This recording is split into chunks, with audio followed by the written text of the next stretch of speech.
Hey my friend, welcome back, welcome back, welcome back, welcome back, or welcome for the first time if you are new here.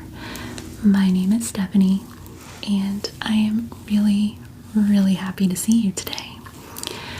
I am so excited today because we are having a little bit of a celebration. We are not a little bit, a lot bit. A lot bit. We're having a celebration today with a little Q&A video. We're having a Q&A video today to celebrate five years together.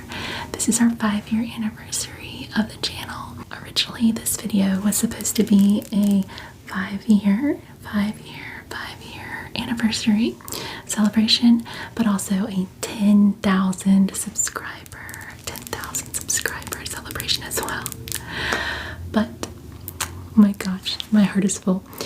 You all were really like, nah, like when I said we're gonna have a 10k 5-year Q&A video celebration, you're like, hold my beer, or you know what, hold my ginger ale, because that's actually what I'm having.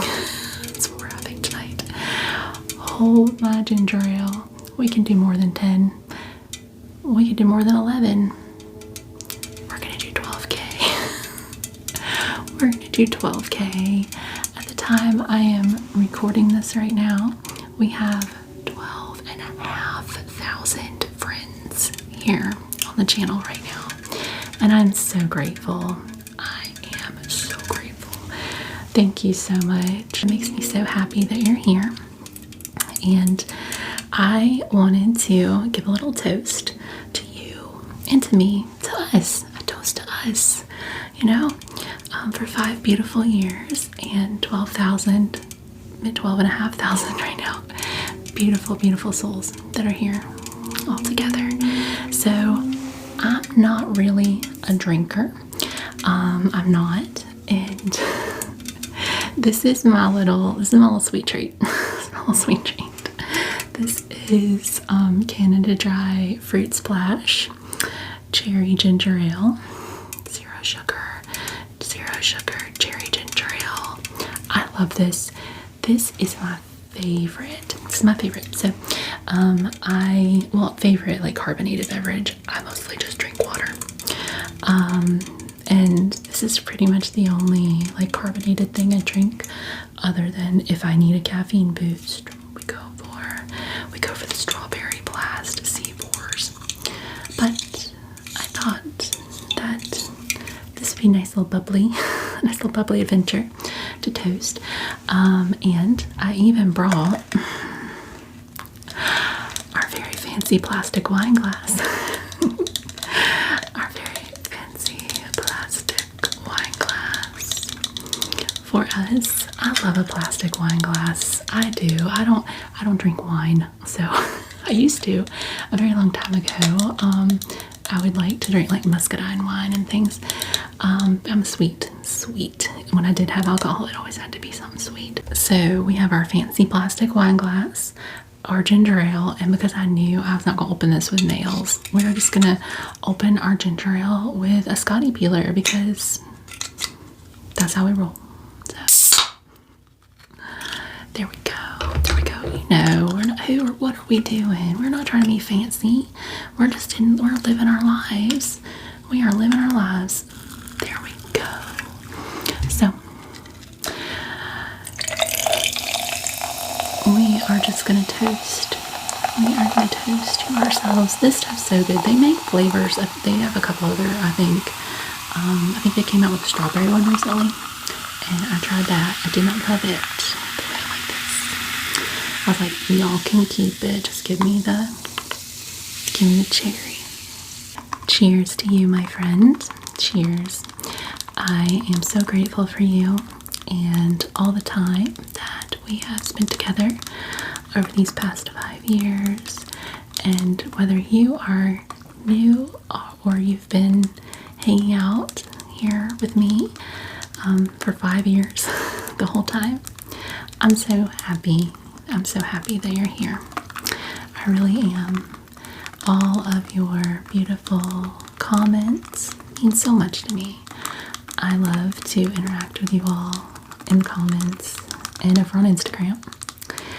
And even if you don't comment, even if you're a silent watcher, please know that I still feel your energy here and that you are so appreciated. You're so appreciated. And because we're so fancy, I have a little straw. A little straw for my ginger ale.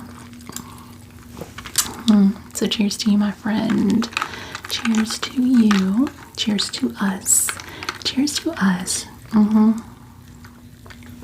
Stuff is so good. I have the questions here on my phone so I can just handy dandy kind of go through, and they may be in order they came in. I want to say I tried to stick to that, but I can't make promises.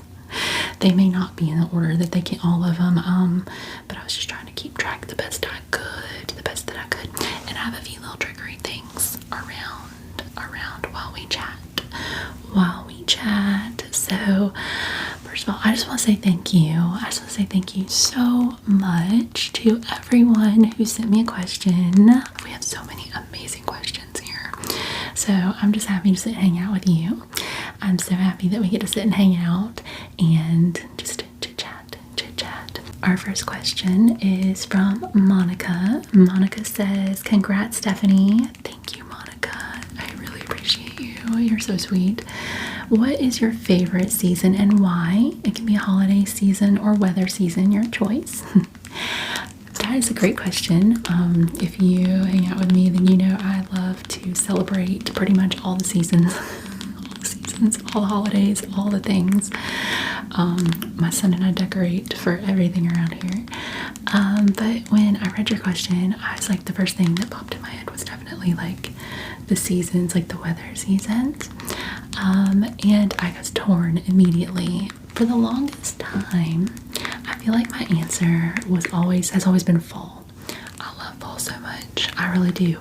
But then, of course, right now, when we're recording this video, we're in spring. We just started spring where I live in the United States. So I'm very much into spring right now. And I love spring too. And I've always kind of been torn between spring and fall as my favorites. Because they're both awesome. They're both beautiful. I love fall though. Like if I had to pick, I will pick fall. Like if I just gotta pick one, I'll pick fall. But I just love, I guess it's because neither one of them are extreme in like heat. Of course, I guess this depends on where you live, in the country or wherever you live in the world. But I live in North Carolina, and we have compared to other places, we have decent winters here. We don't get a ton of snow. If it snows, everybody gets excited and, things close and it's fun. If you don't have to get out in it, it's fun. So we don't have harsh winters, but I still don't love winter. I don't. Winter's beautiful. I know there's beauty in every season. There is. But it's just, that whole drab kind of coldness. And then summer just gets so hot and humid that I don't love that either. I don't love that either. So the spring and the fall are just really like the times to shine for me. But of course, fall with all the gorgeous leaves, I love the leaves. And of course, spooky season. I love spooky season. I love Halloween. And it's just such a fun time. It's so nice when if the weather cools down. If the weather cools down, sometimes it can take a minute around here to cool down. I always get a little jealous when I see people like super up north or like in Canada and it's like September and they're like in their flannel and stuff, and I'm just like still like, oh my gosh, like, oh, it's so hot. But if I'm picking, I will pick fall. I'll pick fall for that one. Yeah. So thank you so much for that question. Our next question is from Haley. Haley said, what are 3 of your favorite hobbies / you time? And after a really bad day, what is your self-care routine? Thank you so much for these questions. I love these questions. They're awesome. So it's interesting because these questions really made me think and realize that there's a lot of overlap here between the things that I do for fun for me, like that I consider to be me time or hobbies, and also with the work that I do. And at first somebody could say, oh no, you should have like totally separate, like you should have something separate that's not to do with your work. And that's a good point. And I think it depends on what you do too.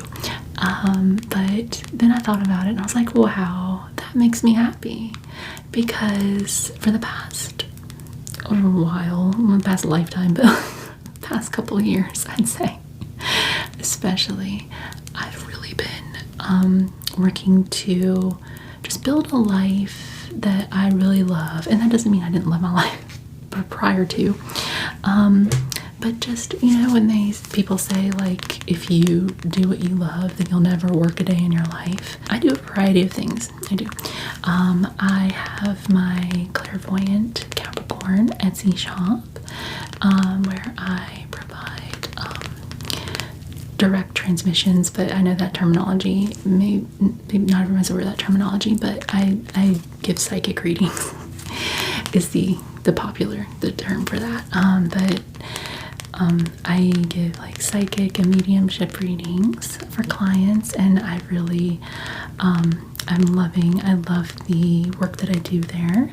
But of course, that work that I get to do for others is because I built such a foundation for myself first, and my spiritual practice. One of my favorite things to do for years and years and years now has been just to like sit down and center myself, ground myself, just really tune in, and just, my spiritual practice is something that's really important to me for like me time.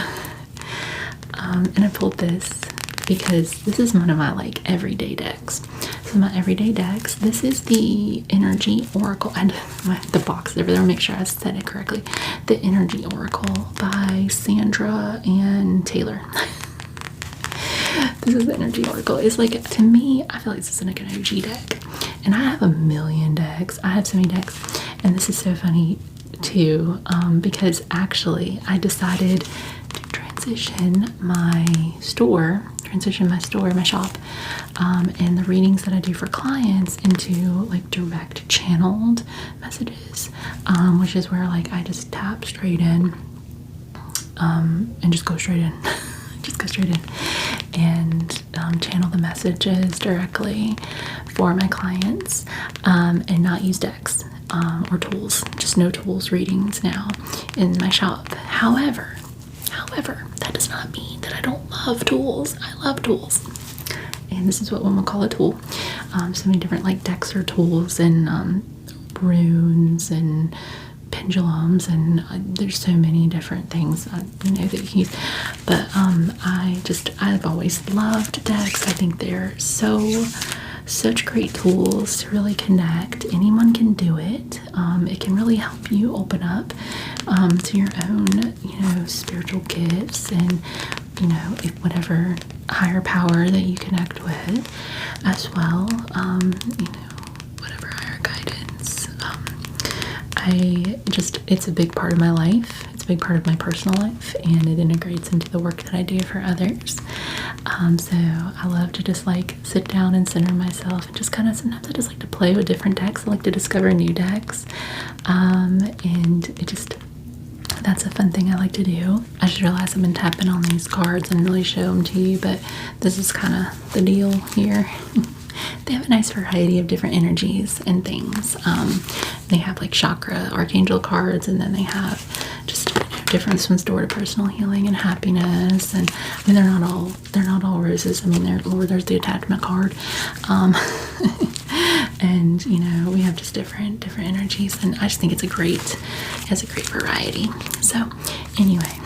So moving along, another thing that I love to do that kind of bleeds over into my work life is treasure hunting and shopping. I'm also a reseller.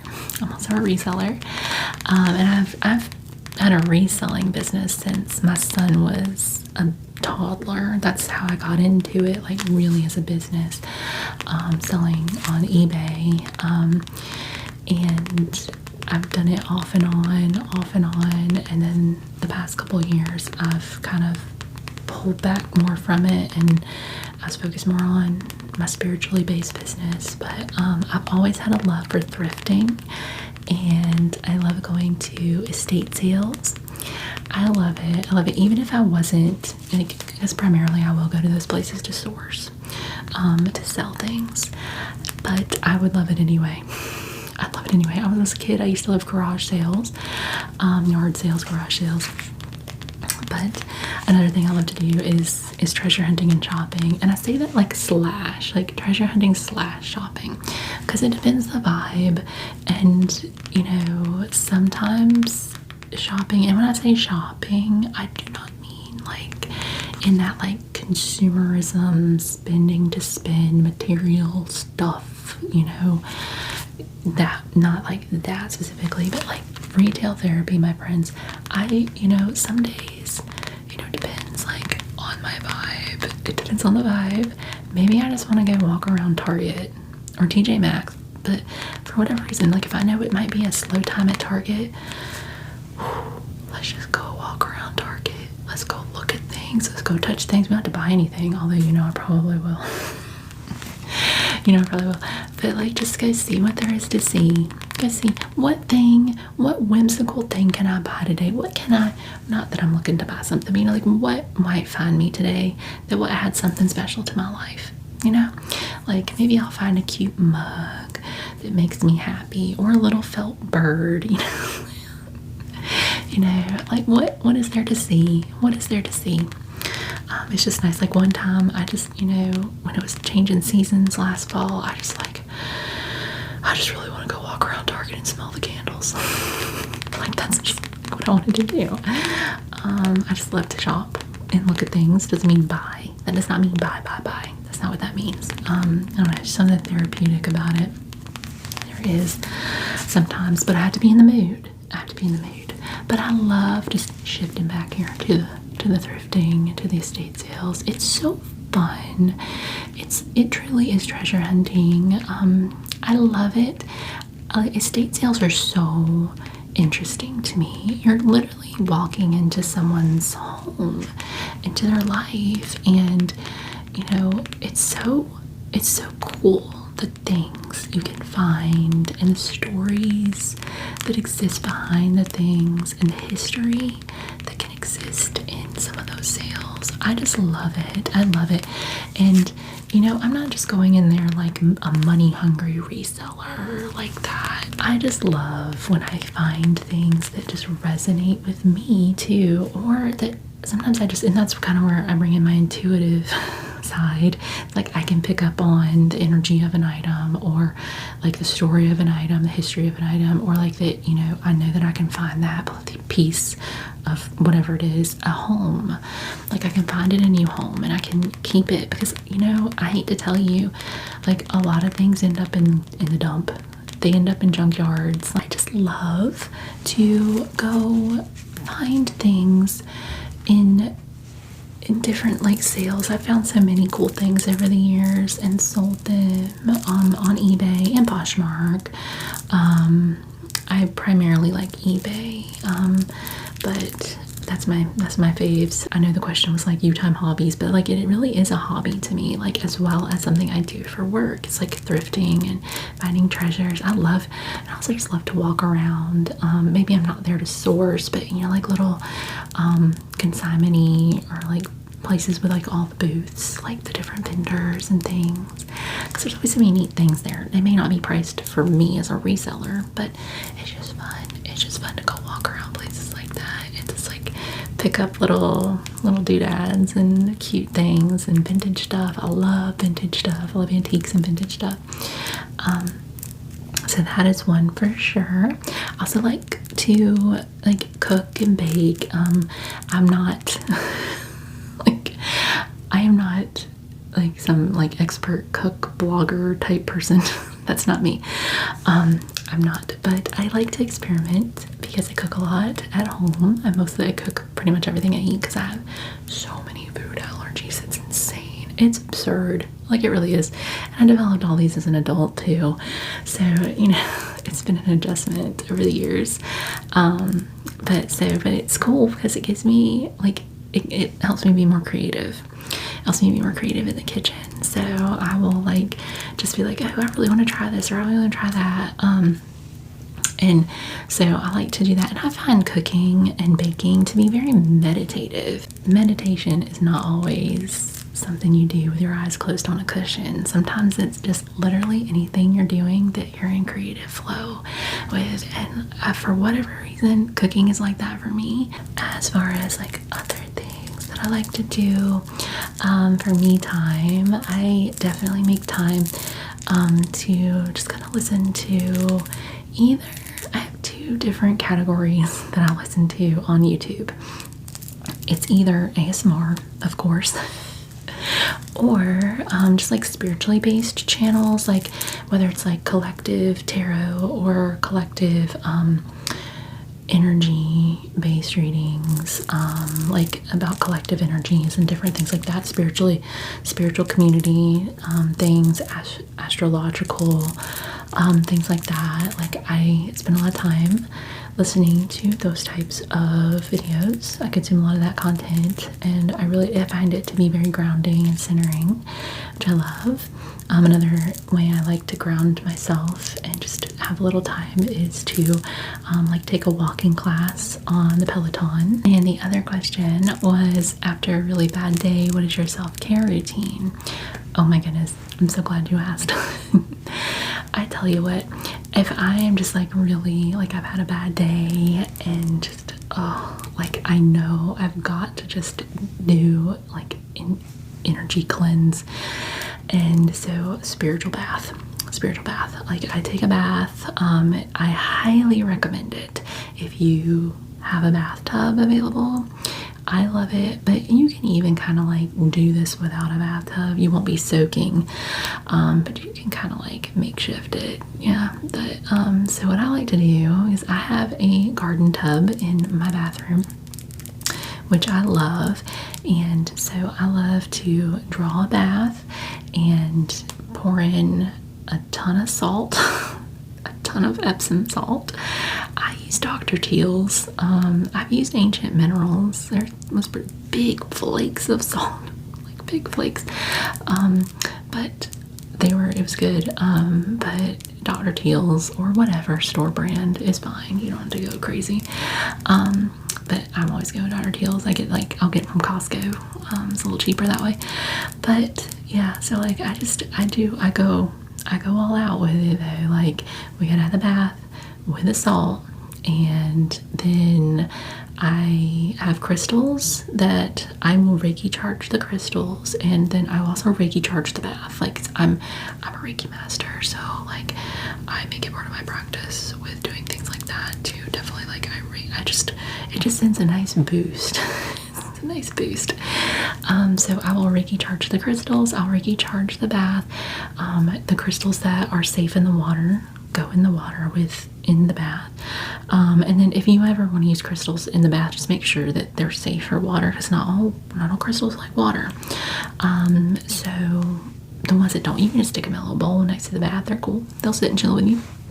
You can just set the intention for whatever crystals you choose. My go-tos for that, I do clear quartz, rose quartz, black tourmaline, amethyst. Those are usually my main ones. And well, sometimes depends. Sometimes I've done some moonstone.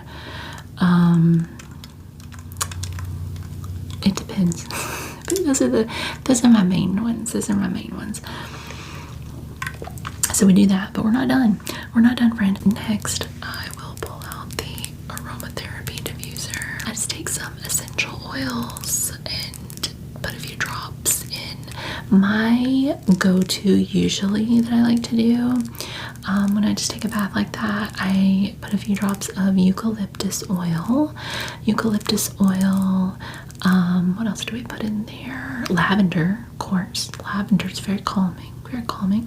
I also put in frankincense. I love to put in frankincense. It's really beautiful for spiritual bath. Just like really, really beautiful for a spiritual bath. And then sometimes we may put in a little, like a drop or so of peppermint. Just invigorate. A little peppermint. So yeah, but definitely like lavender, eucalyptus, and frankincense. Maybe a little peppermint, maybe a drop of rose. And if I have them available, I know this sounds like a very elaborate process. It's not that hard.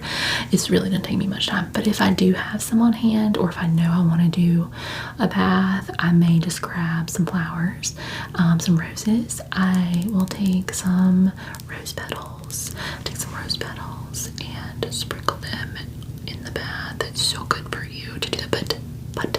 But wash them first.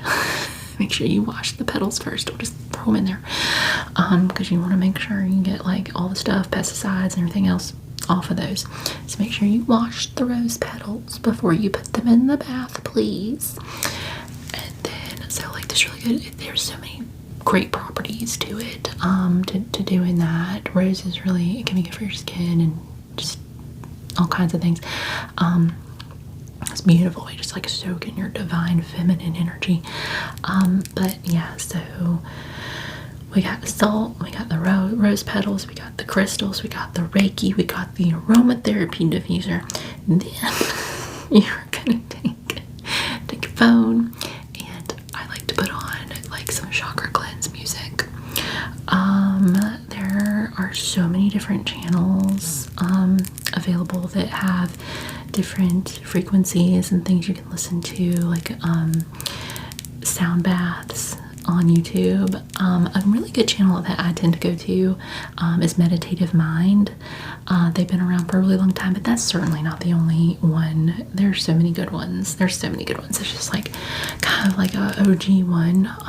They have really easy chakra cleanse. They have like a short, you don't have to be there a long time. They'll do like, there's one that's like 2 minutes per chakra, and then there's one that's 3 minutes per chakra. There may be others, but I tend to go between the 2 and 3 minute per chakra ones. So I love that. Definitely recommend that. If you don't want to do the chakra cleanse, there's also, you just like put on some meditative music. If you know a certain frequency you want to listen to, if you have a specific intention, there's so much available on YouTube. I give myself Reiki, like I do self Reiki while I'm in the Reiki charged bath with the Reiki crystals, with the chakra cleanse music. I'm telling you, no stone left unturned. we go all out. So I will just do like, I'll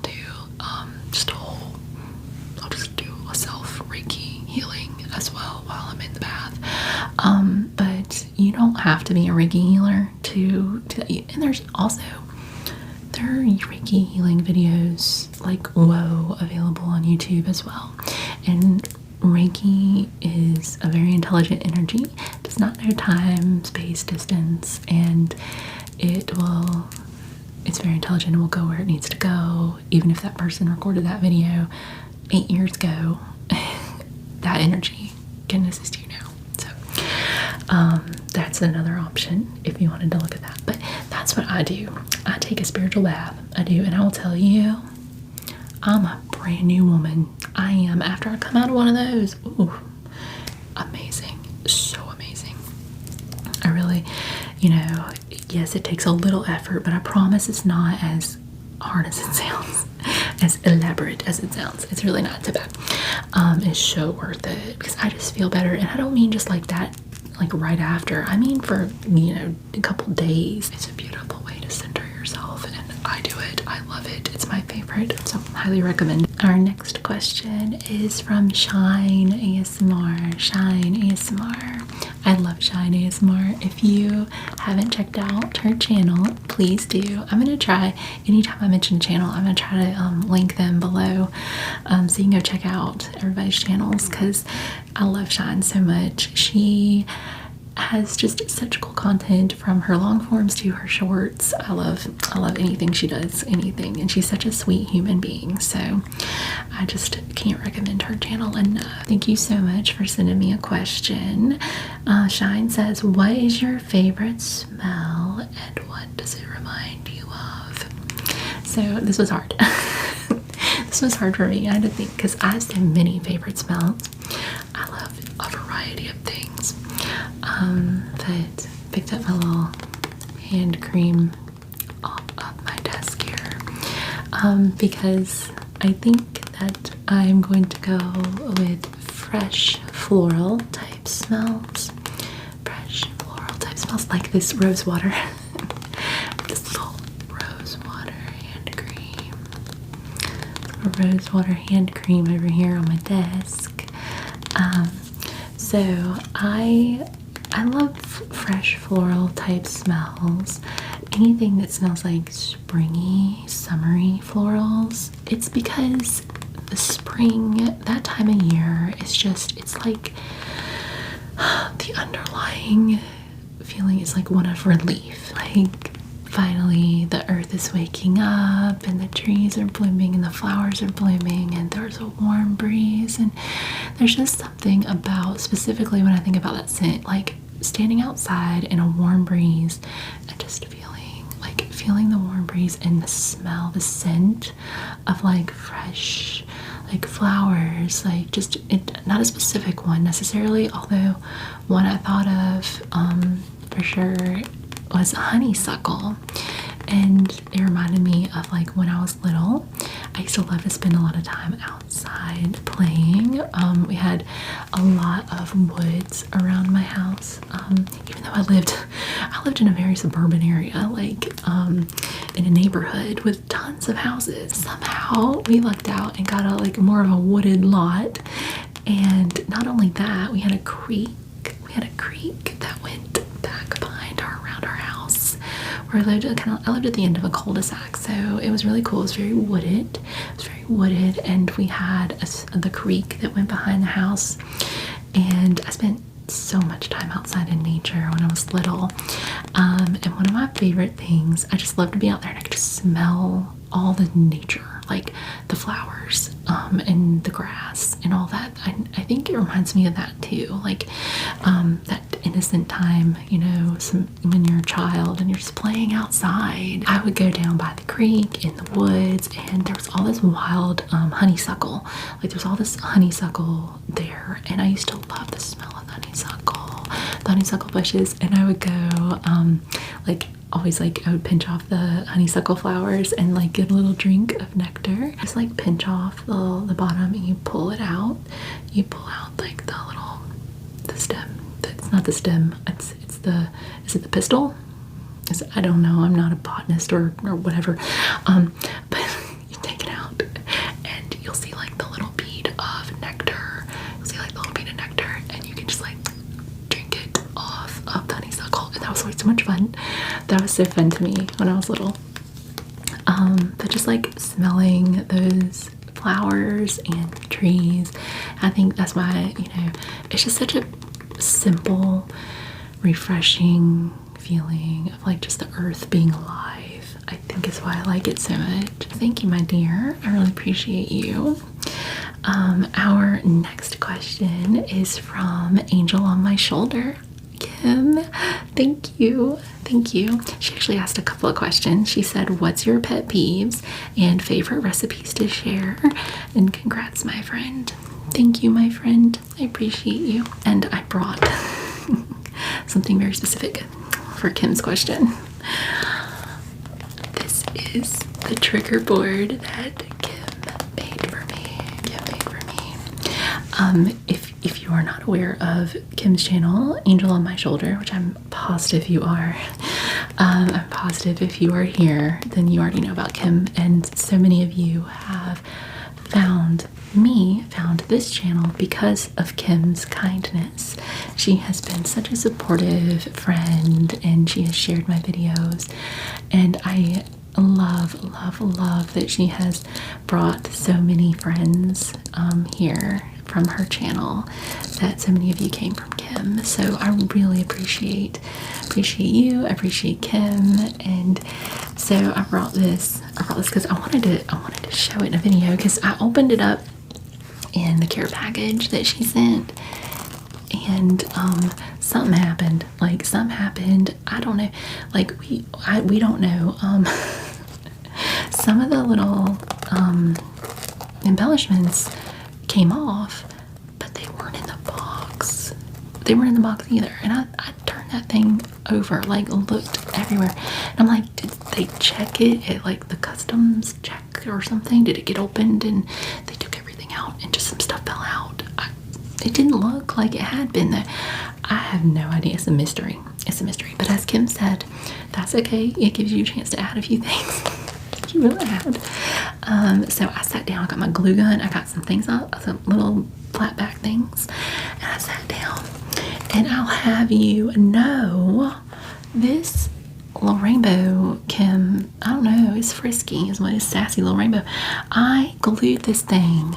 I glued all the loose ones that had come off. I re-glued them, like really reinforced them.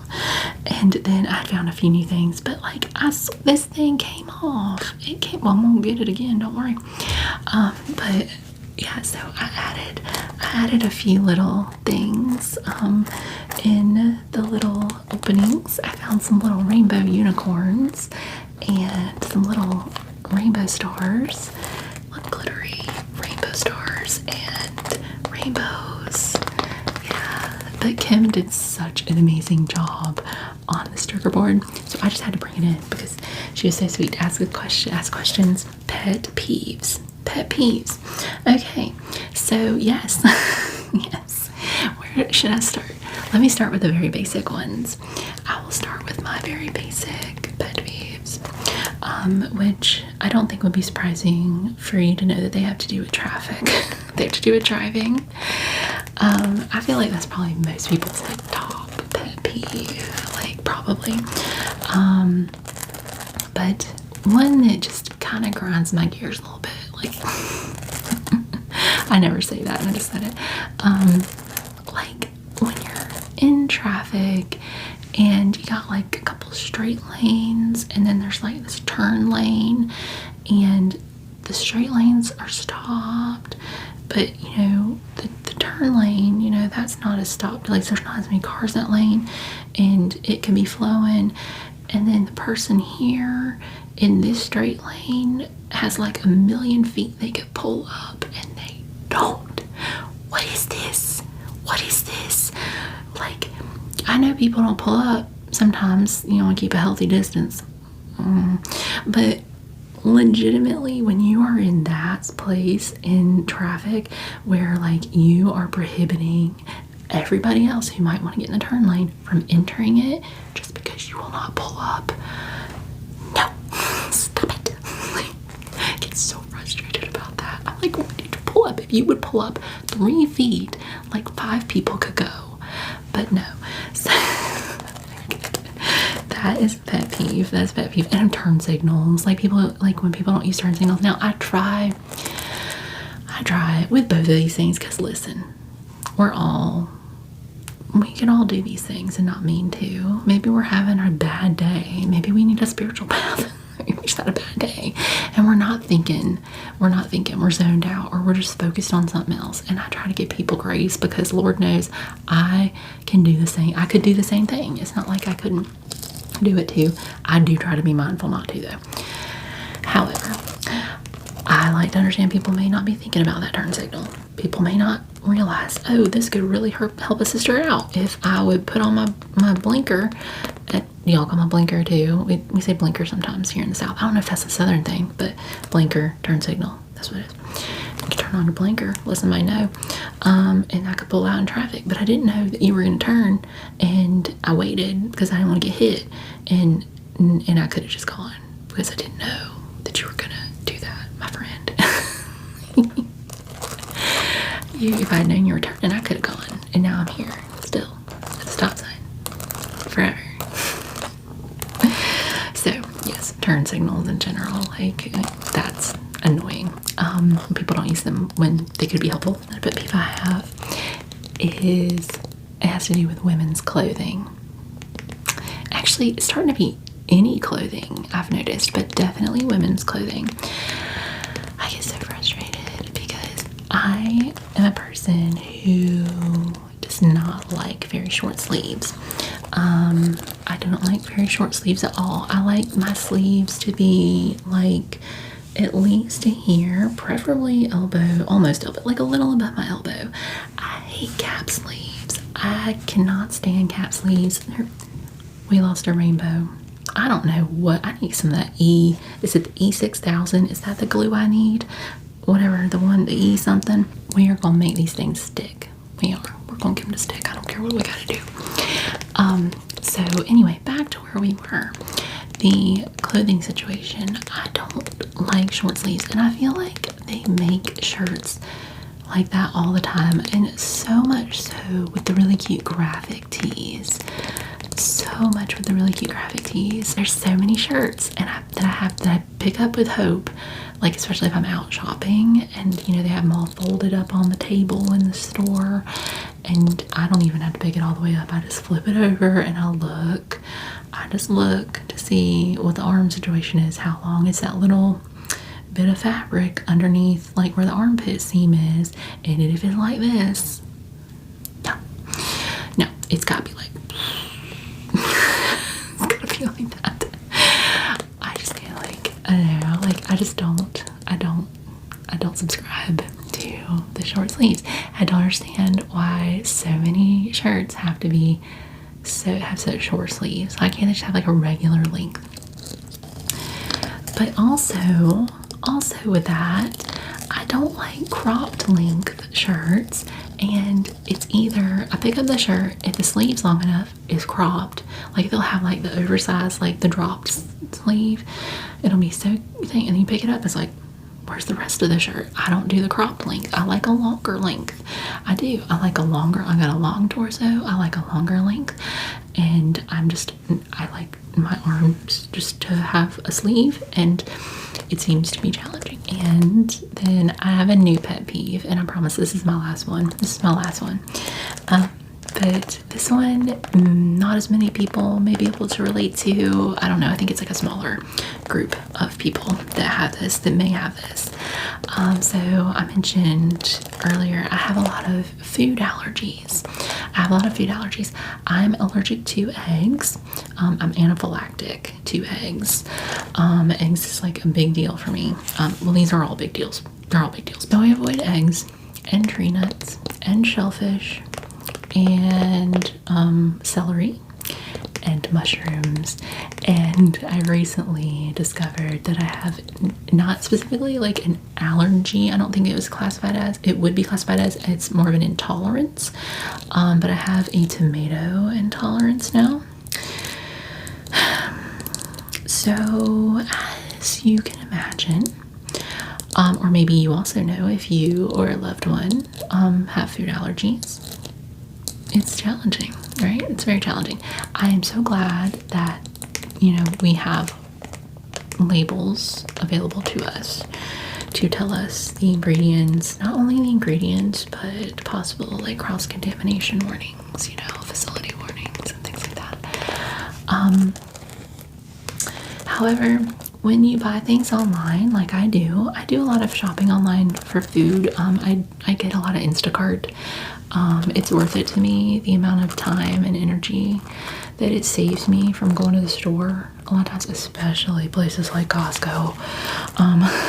But it's worth it to me to do so. But and then there's foods that I buy like from Amazon or what have you. The frustration, the pet peeve. This is where the pet peeve comes in. So you will go to the product page and you will find the picture of the front of the product, and then they'll have the ingredients and nutrition, and usually in the ingredients, like they'll have the allergens highlighted generally, but something that they don't include, which is very important for people like me, and I think it's important anyway, they don't include like the shared equipment or the shared facility warning, like in the text of the description with the allergens, with all the stuff. And I've noticed that a lot. Sometimes thank goodness, they'll include a picture of the back, like all the product, like the sides and the back and everything. I always, if I don't see something listed in the text, like I always make sure to look at the product photo to see, because for some reason, so many products will have shared equipment warnings for, and yes, I know they sanitize, but I do not play like with that kind of thing, because I'm very sensitive to cross-contamination. I've had reactions from cross-contamination before, and I just don't play that game. It's my life. So I don't care if you think you washed your thing enough. Like if there were, something I'm allergic to, if you put eggs on the same thing, I can't. So I will look for the back of the product if I can, and it's annoying because they could very well have made that in a facility, or on shared equipment with my allergen, but I can only see it if they put a back of the product photo, like a photo of the back of the product online. That's the only time I will see it, if they don't actually state it. And I don't understand why they don't state it with the allergens. Like, they could easily do that. They're printing it on the package. But what's annoying is when they make no mention of it in the description, they only put a simple photo of the front of the item. And then when I get the item on the packaging, it's printed that it has like allergen facility warnings. So annoying. And you have to be really careful because sometimes those things change. Sometimes, because there were some bagels, the Sola company, they make really good like low carb bagels, and at one point I was able to have those. They were fine, and then I ordered them again, and I thought it'd be okay even though they didn't have the back of the product photo on Instacart. I thought that it would be okay because I've had them before, but don't rest on your laurels with this kind of thing because things change. When I got them delivered, they had updated the packaging, and they're like in an egg facility, or like on the same equipment. I can't remember exactly now, but it's like literally it's either the facility or the equipment. I can't do it. Like, I can't do it, and I'm not going to. So I gave it away because I couldn't return it. Like, I don't think I could. I wasn't gonna go through all that effort, so I just gave it to someone who could use it. But yeah, like, that's so annoying. So that's my pet peeve about all that. Like, just make it so clear. Like, if there is allergen facility, shared equipment, make sure you put that right there with the allergens, so people who are ordering food online know what they're getting. They know, like, if this was produced on the same equipment with other allergens, we need to know. Some of us need to know. It's very important. And then it's like we get a product we can't return because it's food and we wasted money. So it's frustrating. It's frustrating. And people with allergies should not have to play like, where in the world is Carmen Sandiego to get their food. Like, we should not. It should not be this complicated. So speaking of food, Kim's next question. So if I had any favorite recipes to share, and actually I do have a couple like that. This made me think too. Like, all these questions today made me think or realize something. And like, this question made me realize I've kind of been in a little bit of a food rut lately. And when I say rut, I don't mean that like bad necessarily. I just mean like I haven't been doing a lot of different stuff. And I've been kind of sticking with the same things, which is really funny for me because I have a whole Instagram that I don't update as regularly now. I'd like to kind of get back into that because it keeps me motivated and inspired to make different things and get ideas. And I've just kind of been in my same little bubble, I guess, of things for a while, for a few months. But Kim's question made me think about a couple of things that I like to make that people ask me about pretty often, and they're super easy to make. So I live a low carb lifestyle. I have done that. It's not a fad diet. It's not a trend for me. It's literally just a way of living, where I keep my carbohydrate intake lower. I am not telling you to do that. I am not advising you. I am not a nutritionist or anything of the sort, a doctor, a medical professional. I just know what works well for me, and where my body is most comfortable. And I've had a lot of amazing health benefits from the changes that I've made over the past several years. But yeah, for the past like 6 years, I have done like a lower carb lifestyle. And so a couple of these, like sometimes people say like they get bored, especially when it comes to sides. And for me, I do not get bored. Like I don't. Like there is a hack or a sub for so much stuff. Like there really is. So this one thing I thought of that I want to share with you is a cauliflower recipe. I know. Because for the longest time, I was like not a cauliflower. Like I only liked raw cauliflower. Like raw cauliflower with like some ranch dip. And maybe you could steam it with some cheese. And for the longest time, my mantra was never trust a food trying to be another food. Because you know we're always trying to make cauliflower, be potatoes and rice, things. So I wasn't really on board for the longest time. But then I started coming around. But part of it was I found a recipe that I really loved. It's from I Breathe, I'm Hungry. It's a blog. It's a pretty popular blog. I'll link it. But she has a recipe for smoked Gouda and bacon mashed cauliflower, and it is so good. It is so delicious. It is probably my favorite mashed cauliflower recipe. It really is. It's so much like potatoes. Like it really is. And it's so easy. Now you can use frozen. I tend to lean towards wanting to use fresh cauliflower, and I don't even go get a crown. I make it very simple. I try to make everything very simple. So I just get one of those steam, like fresh cauliflower bags that you can steam in the microwave.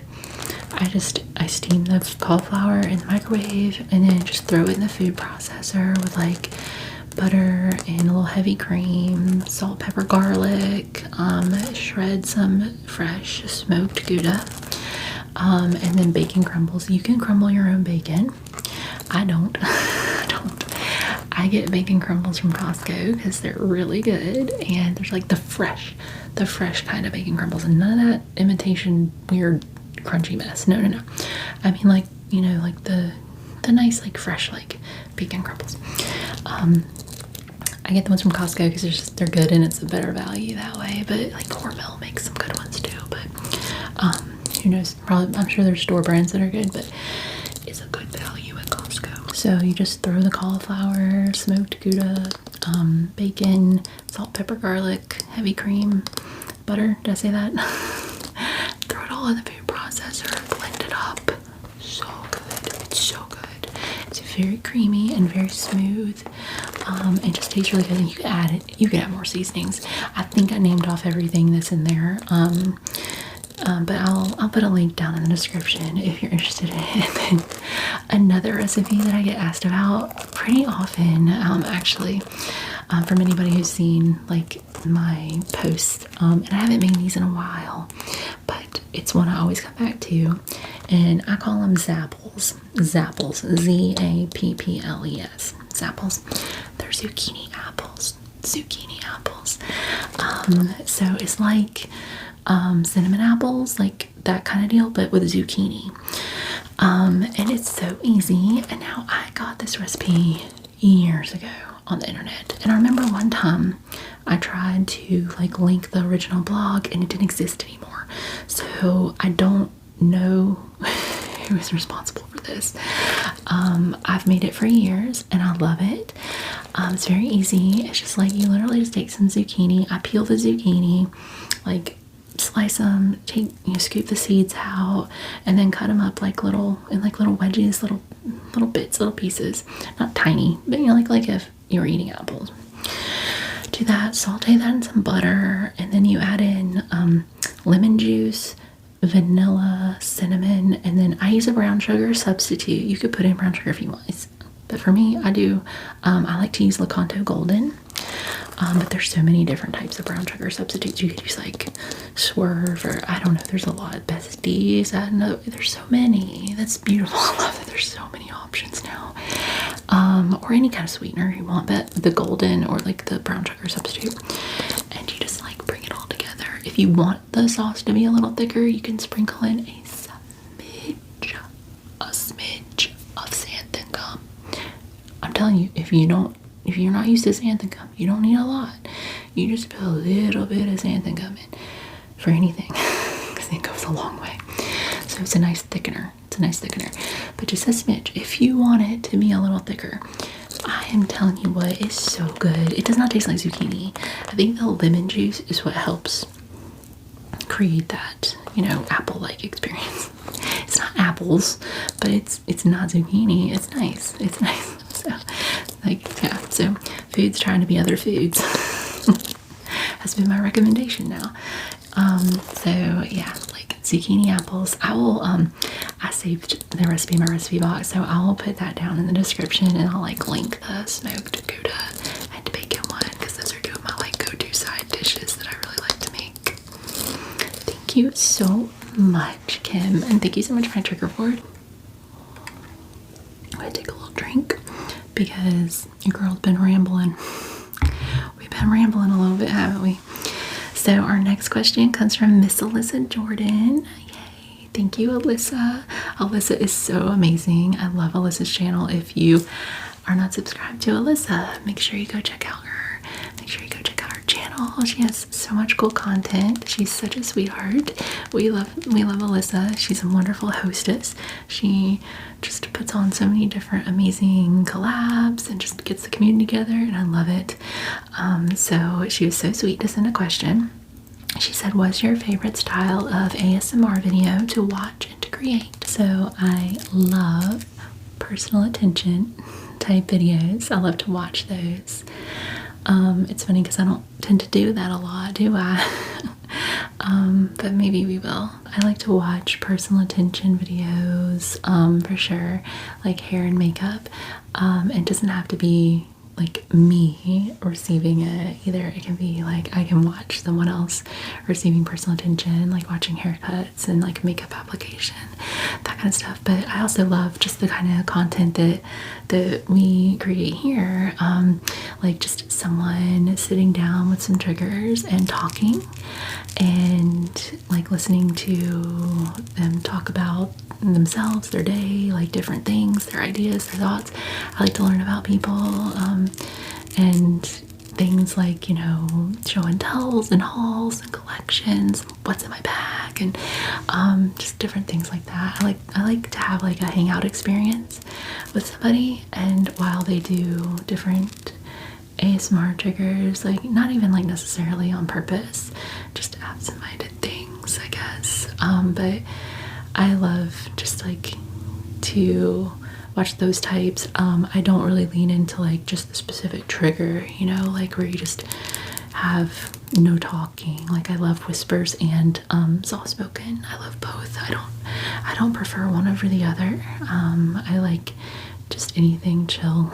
Anything chill is good with me. As far as the kind of videos I like to create, I definitely like to create hauls and show and tells, different things, just anything where I feel I can we're just sitting down together, hanging out, chatting, where I can just create a safe space for us to just chill and relax and look at some stuff.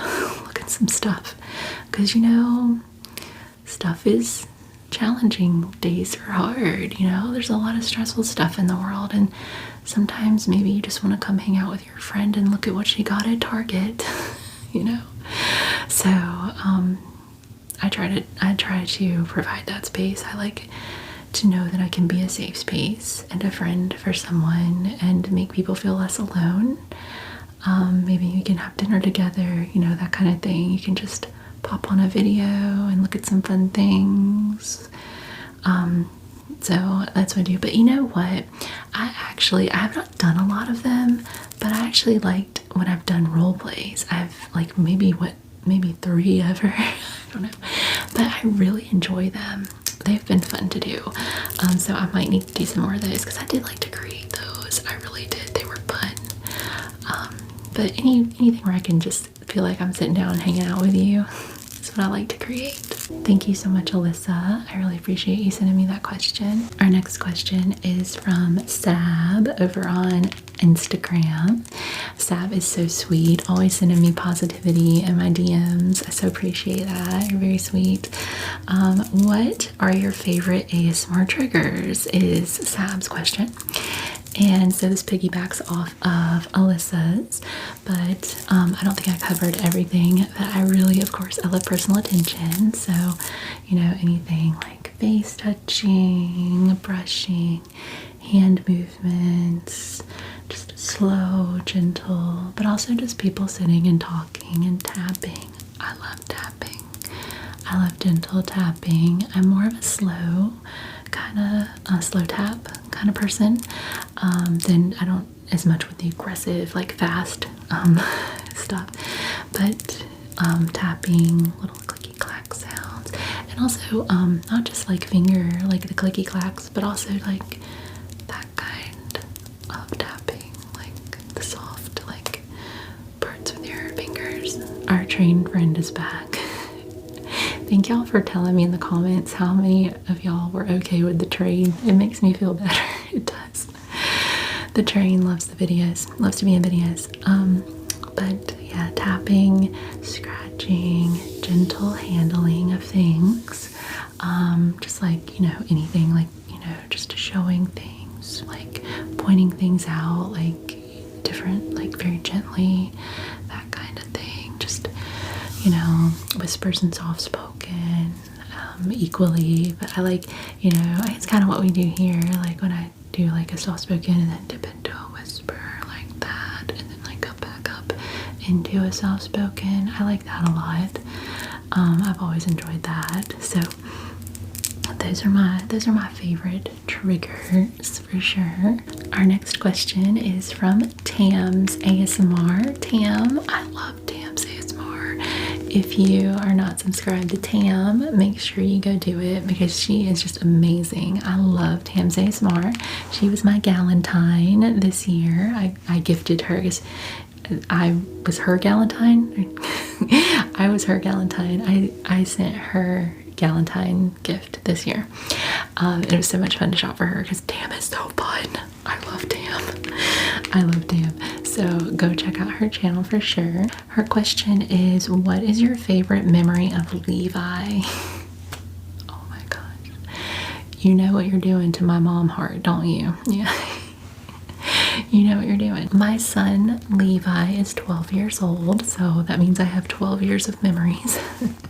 12 years of memories to look back on.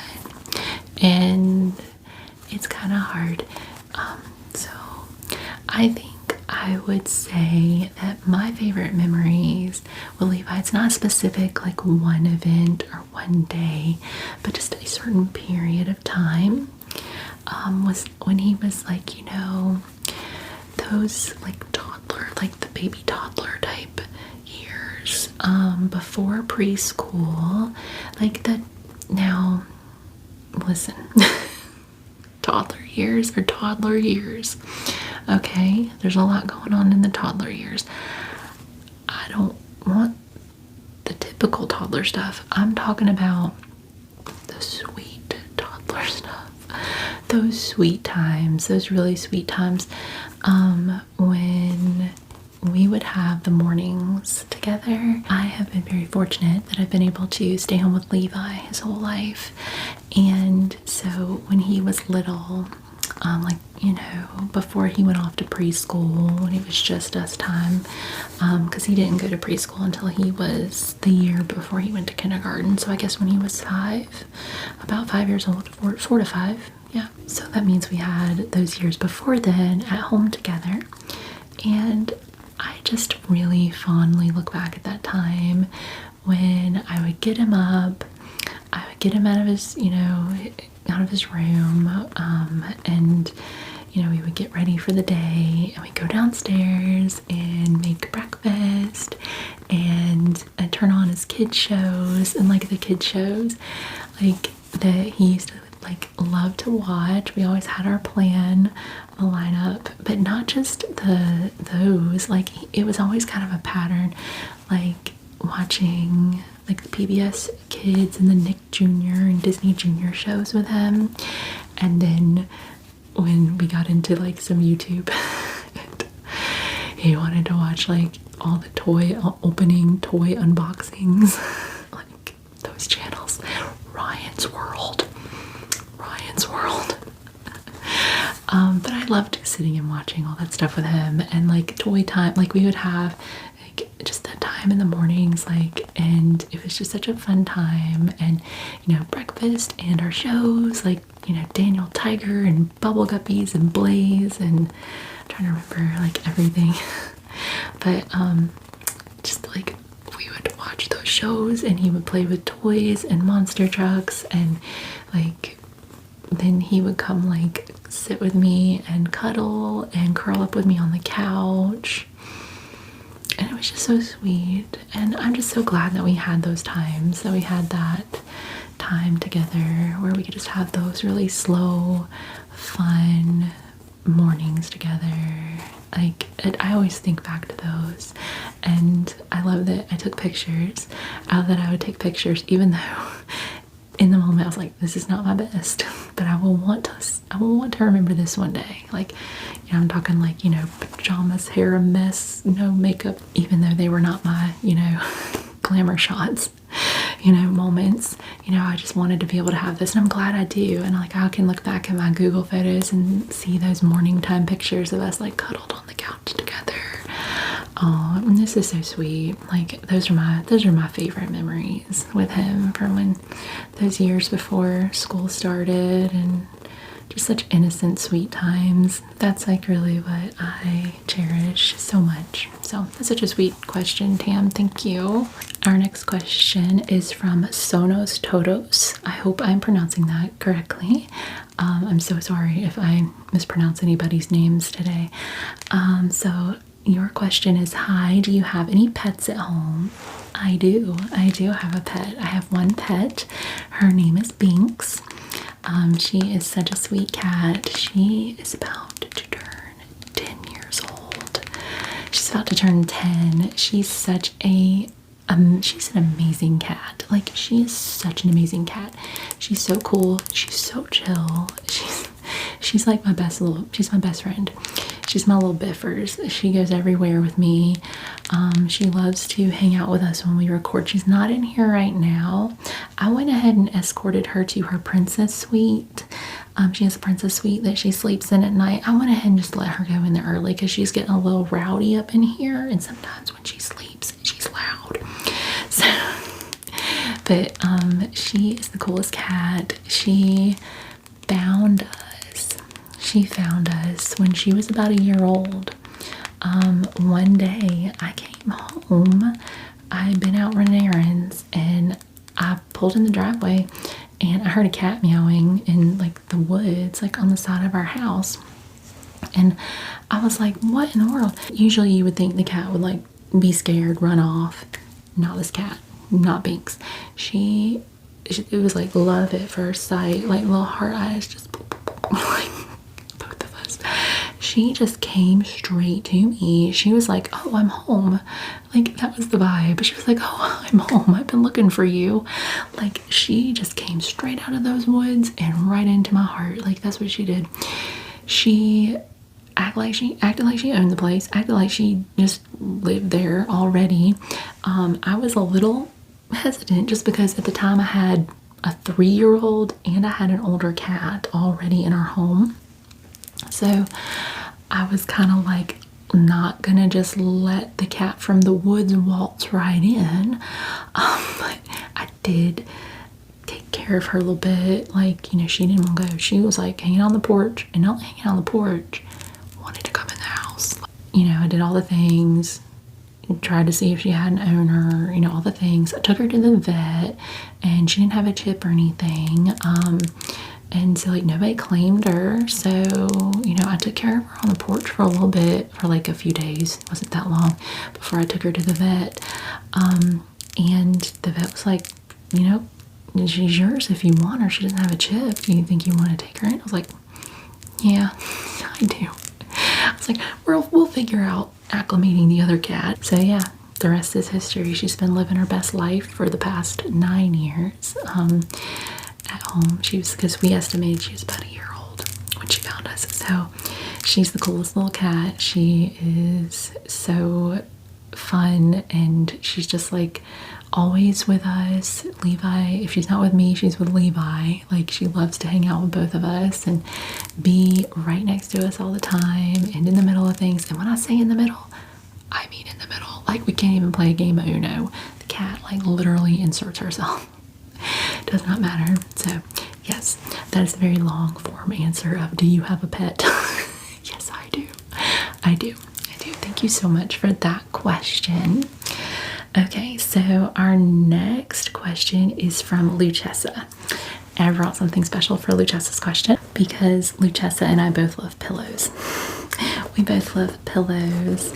So thank you so much, Luchessa, for always being so kind and wonderful and supportive for so many years. I appreciate you so much. I really do. So I love that you sent a question. Luchessa asked, what's your earliest memory of experiencing ASMR, and is that still your favorite trigger to these days? That's an awesome question.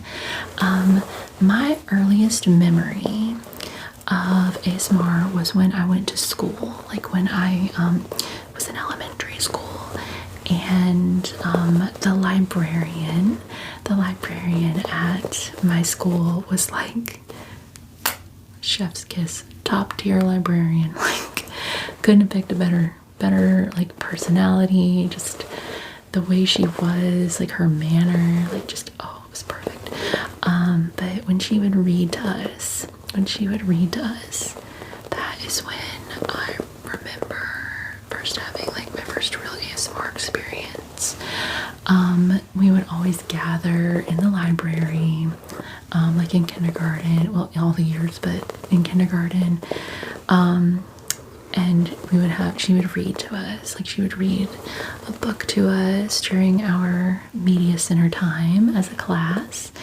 And just the way that she read, like she just was so soft spoken, like incredibly so, and just the way that she held the books and pointed out all the things on the books and the illustrations. I was just in a trance, and I just remember feeling that like tingly brain melting sensation, like all over, like every time, like I could just fall asleep. Like, it was my favorite thing.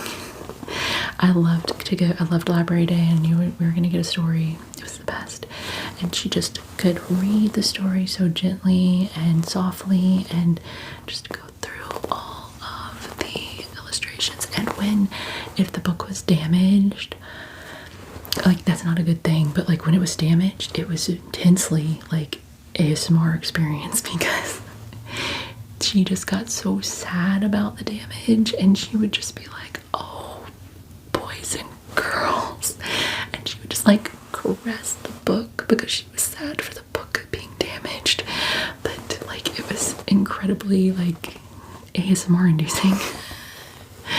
So yeah, like that was my first one. And to this day, I love like when people just like, I don't say like necessarily like reading, like yes, but it's more about like the movements with it, and like when people point at things and just like, you know, are very gentle with whatever they're showing you. It doesn't have to be a book or anything, it could be all kinds of things, but just that kind of action is really like, there's an ASMR video, like, you know, like the videos where you have like a haircut and they show you the magazine. There's a part of one of Maria, a gentle whispering ASMR.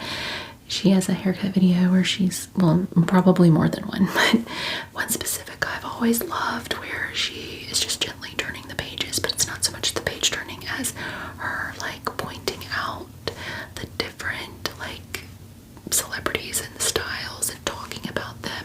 Also, like Christina over at Old School ASMR Sounds does that with her like color analysis and different things, like where like people point out things, you know, like that, that kind of thing. Like, yeah, I still love that. I really do. So So thank you so much, Luchessa. I really appreciated your question. Our next question is from Esme. Oh, Esme, thank you so much for sending a question. And thank you so much for just being such a wonderfully supportive friend here on the channel. You are amazing. I always love reading your comments. You're just so supportive and sweet, and I really appreciate you being here. I'm so glad that you found me through Lindy. I really am. So Esme asked an amazing set of questions here. I'm so excited about these questions. I'm going to try to hocus focus. Try to hocus focus here because I could go on as I do. But Esme asked, what are your thoughts on astrology? Do you follow astrology and believe that certain astrology signs don't get along as well as others? And would you date somebody that was the worst astrology sign for your personal sign? Would that influence you on the person you are going to date or be in a relationship with? I love that you asked all these questions. I do, because I'm really passionate about this. I very much am. Now, I'm going to just go ahead and preface all of this with, I am not an astrologer. I'm not an astrologer or an astrology expert by any means, but I have definitely a huge interest in astrology and astrological happenings and charts and things. Now, I will say I get a little overwhelmed by the whole like natal chart process and all the things. I think it's incredibly complex, and I have so much respect and admiration for professional astrologers, and I tend to listen to videos and podcasts, or just consume content from people who are knowledgeable and reputable sources when it comes to astrology, but it's not something that I'm an expert in by any means, so I just want to preface that. But however, I'm very passionate about this because when we talk about like our sign, typically what we're talking about is our sun sign. It's like, it kind of like your core identity, like, you were born between, this date and this date, the sun was in this sign. Okay, yes, but you are so much more than your sun sign. So much more than your sun sign. So like my sun sign is a Capricorn, okay?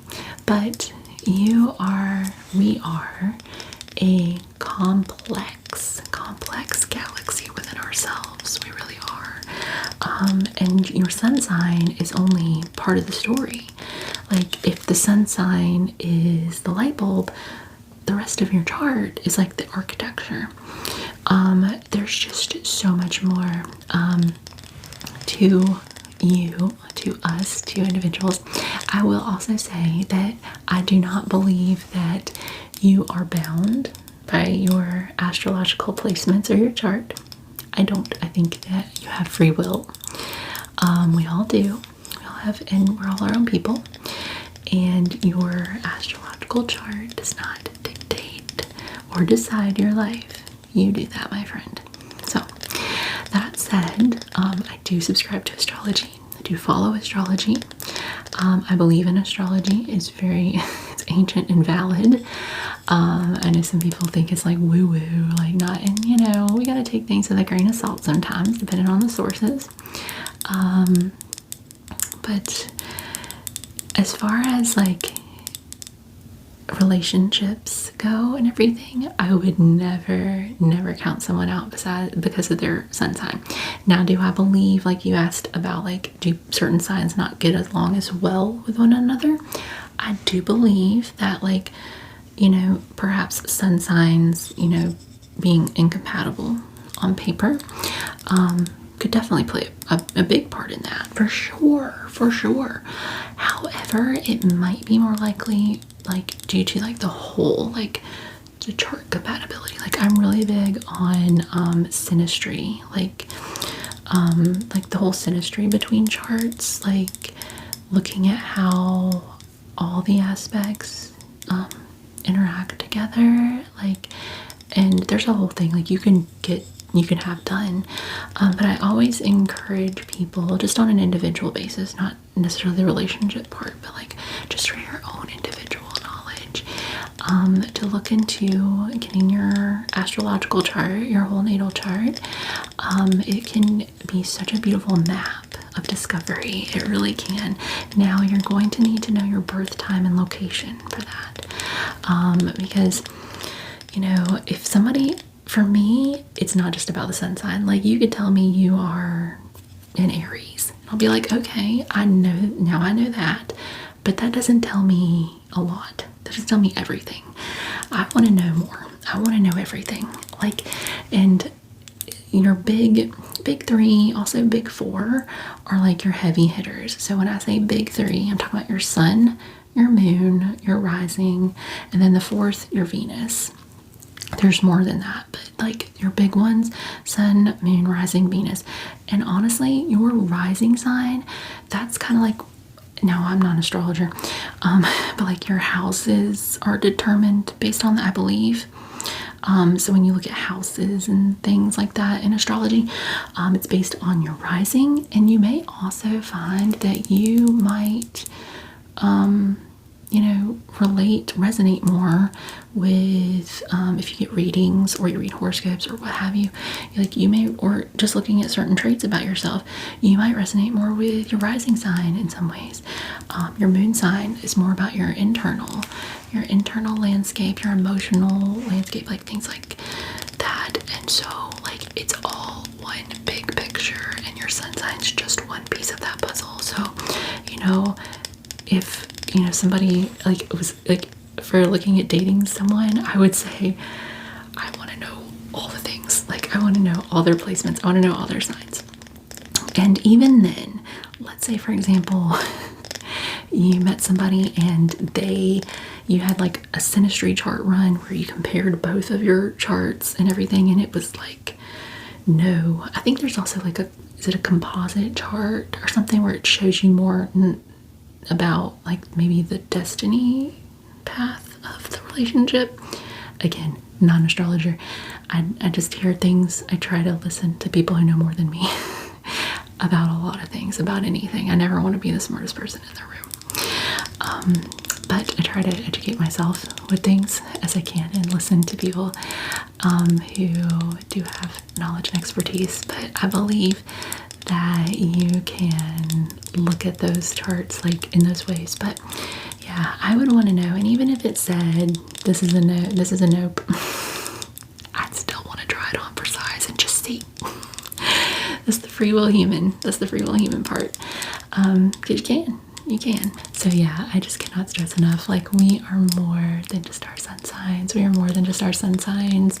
And so, like, it's easy. It's fun because that's like, you know, our sun signs, like, it represents like your core personality traits and things like that. But there's just so much more. And like, I see in my own chart, like I'm fine to share, like my sun sign's Capricorn and my rising is a Gemini. I'm a Gemini rising. And then I'm a Virgo moon, but I'm a Scorpio Venus. So, like, you know, and there's just, then you can look at different placements and houses. That's where I start to get a little bit overwhelmed when we start looking at degrees and nodes and trines and squares. But there are so many beautiful astrology resources out there, and one channel I really enjoy is Stella Wild. She combines astrology, her astrology expertise with tarot. I really love her. And of course, a very well-known astrologer, astrology horoscope website is Astrology Zone, with Susan Miller. I know there's like a million probably, but those are the ones I can think of. But I do like to watch Stella Wild. And I've had her do a couple personal readings, but you can get your chart for free online. There's lots of different websites available, and you just put in your birth information and your time, your location, and it will calculate like all these things for you. Like, you can get all this information. You don't have to go to someone like a certified astrologer to get this basic information. And so it's helpful too, like if you are into readings, like watching collective type readings, you know, or even just, you know, reading horoscopes and stuff, to check your rising, check your moon, see what they say. So, yeah, like, I'm so glad that you asked that, because I just think we focus a lot on our sun signs. when there's just like so much more to it. And your question made me think. Well, your question definitely made me think. All these questions are making me think. But it was just making me think too about how, you know, we look at our sun sign and we make assumptions about people, but your chart placements and all your other signs like have so much to do with it. And like, if you were to look at me as a Capricorn, people want to make an assumption that I'm very rigid and structured and that my job should be like corporate, like a CEO or in a bank or accounting or in a cubicle. I would die. Like, I would die. My soul would come out of my body. No, yes, I have these earth traits. I'm an earth sign. I have a lot of earth in my chart. You know, being a earth, sun, and moon. But you know, I'm a air rising. I'm a Gemini. My north node isn't Gemini. Like, I know I'm taking y'all down a rabbit hole. Let's go. But like, when you think about things like higher aspirations, the legacy you live, life purpose, like careers that go with that, look at your midheaven. Look at your midheaven, because that's really going to tell you things like where you would thrive, like where you feel like you're like living your life purpose and like your careers that would be best for you. Because I may be a Capricorn sun, but I'm a Pisces midheaven. Like, and a Pisces midheaven is like creativity, healing, outside the box, spiritually based businesses, you know, things like that. Like, it's not in a cube punching a clock. So I just always like want people to investigate their charts and just consider that when you're getting into relationships with other people. And even if it's not a good relationship, like good relationship on paper, like perhaps it could be incompatible. Maybe that's an opportunity to like work on more effective communication, you know. There's so much. We could go down a rabbit hole there. I could sit here and start talking about past lives and karmic loops and contracts, soul contracts, but I won't go there with it today. But yeah, so I'm very passionate about that topic. So I hope I answered it. Like, I hope I answered it. But yes, I think I did. So yeah, I would totally like be fine to have any kind of relationship with someone, from, you know, business to friends to romantic, like whose sun sign might be kind of like, you know, on the surface, like what, because I want to see their whole chart. I want to see your whole chart.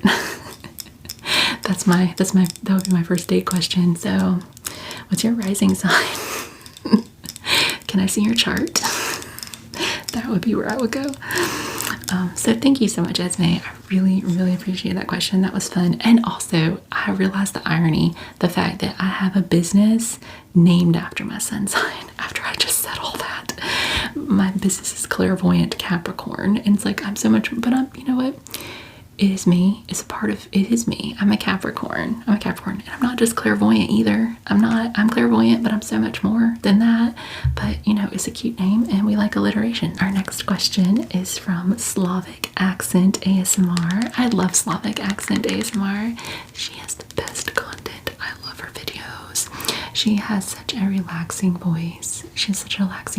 And just the tapping and everything that she shows you. Oh my gosh, it's amazing. I want you to definitely go check out her channel too. Go check out Slavic Accent ASMR. Thank you so much for sending a question. She asked, what are your favorite makeup and self-care brands? I love that she asked this. I brought something special because we have this in common. So I had to. Because she just recently, not too long ago anyway, did a video with her lipsticks, and she has so many of the Maybelline Superstay matte inks. Y'all, this is like my favorite lip product. Like, it is this Maybelline Superstay matte ink. So of course, for her question, when I saw that, I was like, we're bringing the matte ink. We're bringing the matte ink out. I love these. I've been using them for years. And they will stay. They ain't go anywhere.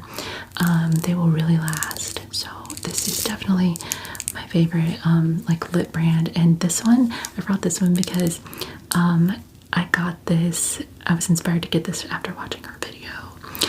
Because she had this one. This one is 15 Lover. It's called Lover. Now, it's interesting.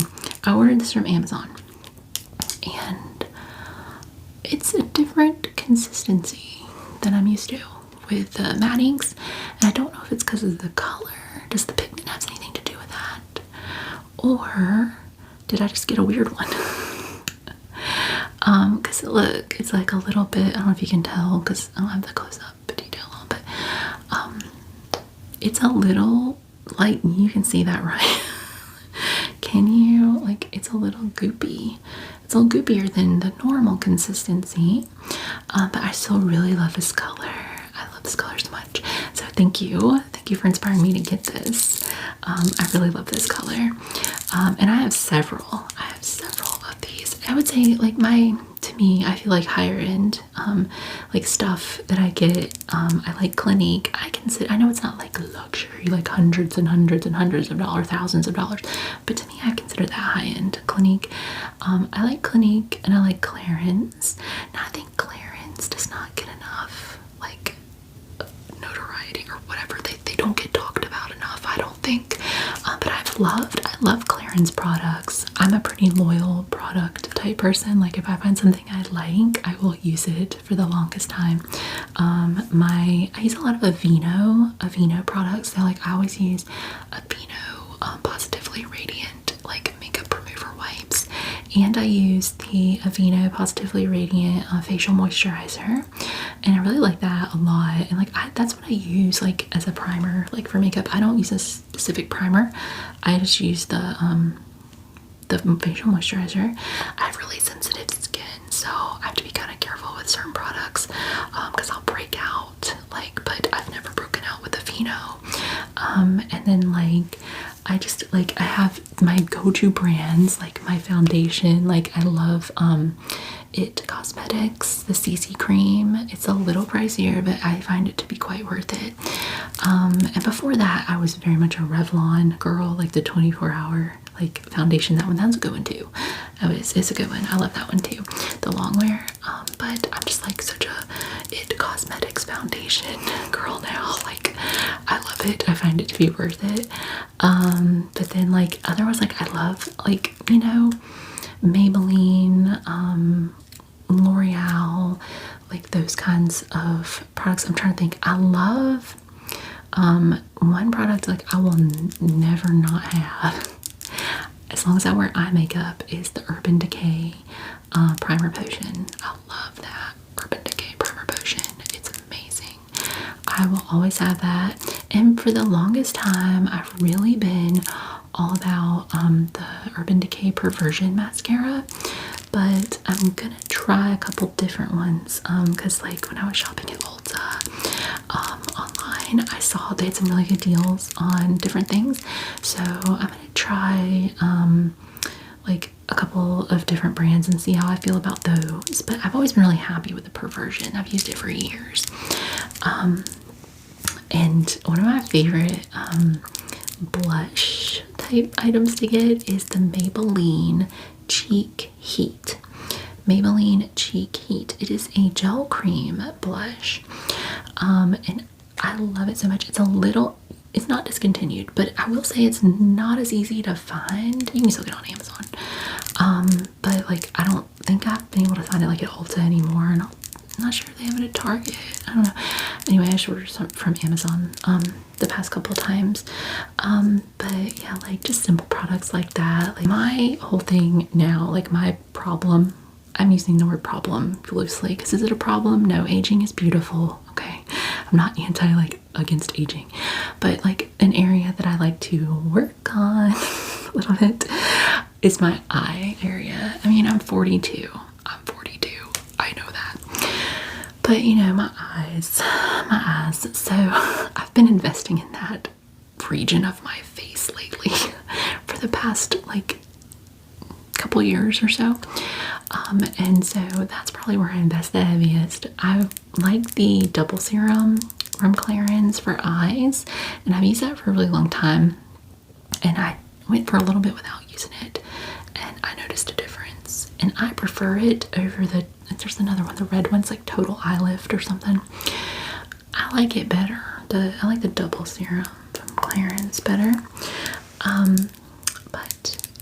But also, my friend gave me a gift card for my birthday, and I was like, what do I want to do with this? And I was like, you know what? I wanted to try the eye cream from Clinique, because I always hear like the all about eyes, like all the time, how wonderful it is. I feel like I wanted to just skip the all about eyes and go to the smart clinical repair, I think that's what it's called.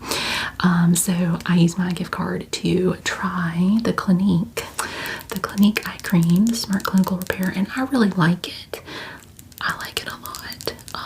Now I've only been using it for about a month or so, and I'm not like, oh, I'm not going to use the Clarins anymore. But I love those. I like Benefit. I like some Benefit products. I mostly just use like the Benefit brow stuff, like the brow tint. Like that's one of my favorite. Like I think it's called Gimme Brow, because legitimately, if I didn't put the brow tint on, like I would look like I didn't have eyebrows. Like, because my eyebrow colors is like super light. Like, it's very light. So like I need just a little something. So those are some of my favorite makeup and self-care brands. Thank you so much for sending me that question. Our next question is from Everyday Northeast. They asked, do you have any advice for someone wanting to start a similar channel? How did you decide to start an ASMR channel? Thanks for all that you do. Oh, thank you. Thank you. That's very sweet of you. Oh, and these are awesome questions. These are awesome questions because when I was thinking about starting a channel, I remember kind of like looking for other content creators, like people who had ASMR channels, like to see if they had made videos about that, like answering like, advice for people who want to start a channel. My immediate thought for that is just like, just do it. Which I know is not like super helpful, but like, do it because I'm always like, if you have a desire, if you have a little thought, a little seedling in your brain, in your heart, that you want to do something, that is there for a reason. And I just encourage you to follow that. I'm gonna look here because when I saw your question, I just jotted down some notes, so I'll make sure I don't forget anything. Okay, so the first thing I wrote down here was act as if. That's something that I really encourage, not just with like if you're gonna start an ASMR channel, anything where you're like engaging with the public, like social media, like trying to like pull in followers or subscribers, people. Act as if you already have them. Act as if they are, all those people are already subscribed.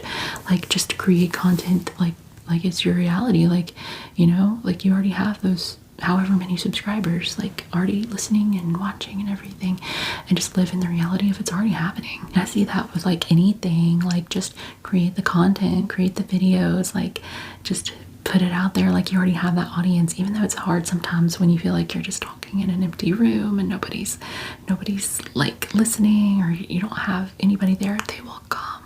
If you build it, they will come. They will. Like, you just have to be okay with the fact that you're going to start out with an empty room, but then people are going to hear you and they're going to start coming in. And I'm not saying any of this to like set you or anyone up for like your channel's going to have slow growth or anything like that, or not be successful quickly. You could absolutely be, you could absolutely pull in a lot of subscribers quickly. I see it happen plenty of times.